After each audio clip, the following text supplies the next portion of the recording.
చూసుకుని పార్వతి నవ్వి, గణేశుడు, నువ్వు తెలివైనవాడివి. తల్లిదండ్రులే విశ్వం అని నీకు అర్థమైంది అని చెప్పింది.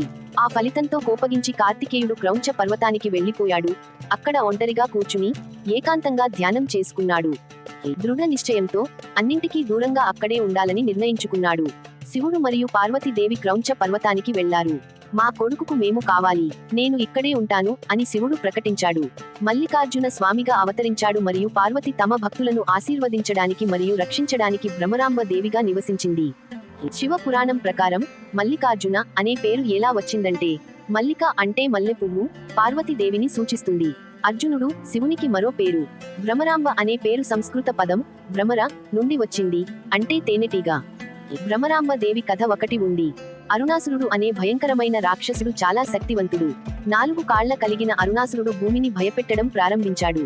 అతన్ని ఓడించడానికి పార్వతి తేనెటీగల సమూహంగా రూపాంతరం చెంది శక్తివంతమైన ప్రకాశాన్ని వెదజల్లింది. ఆ సమూహం అరుణాసురుడిని చుట్టుముట్టి ఓడించి శాంతిని పునరుద్ధరించింది. మల్లికార్జున స్వామి మరియు భ్రమరాంబ దేవి యొక్క గొప్ప ఆలయం బంగారు సూర్యుని క్రింద ప్రకాశిస్తూ స్థాపించబడింది. ఆ విధంగా శ్రీశైలం ఒక పవిత్ర స్థలంగా మారింది.